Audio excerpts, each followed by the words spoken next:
Man, I got injuries and shit. It doesn't stop me from training. You know why? Because if I take my foot off the gas, then all that other sludge begins to build up, all that mental sloppiness, that disciplined life, man. Doesn't mean you always have to be at 100% optimal. I've had shoulder injuries and stuff, chest injuries at the moment from before that competition I did last weekend. And showing up today, coming into this chest session, knowing it's going to be painful, as I'm repairing it actively, not settling with being lazy on stretches and physio and all that kind of stuff.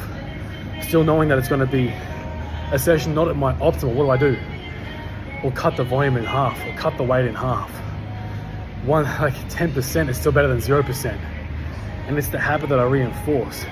And then a lot of you guys, you take this approach where it's 100% all or nothing.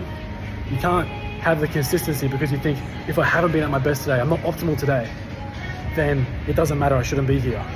Because more often than not, us powerlifters, us champions, like, we're showing up when it is uncomfortable. We always have an injury we're battling. We always have something that is challenging. But what separates the elite from everyone else is that they're willing to show up when it is uncomfortable, when it is painful, when these things are testing them to see if they'll tap, to see if you really want it. But when you really want it, things like this don't get in your way.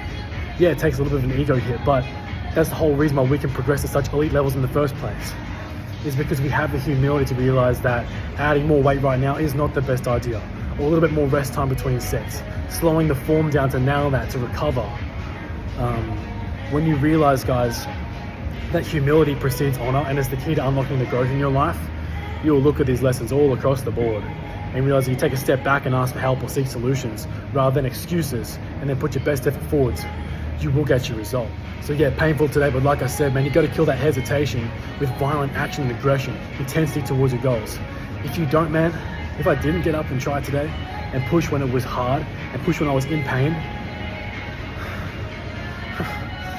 sitting in bed like a fucking victim loser.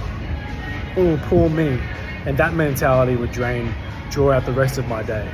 I wouldn't apply myself 100%. Wouldn't have the patience and the perseverance. But this is a building block. So you have to welcome tests like this, opportunities like this, as a means to develop a different type of training that's mental, not just physical.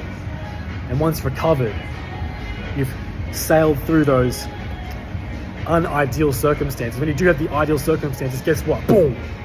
Smash it at the park.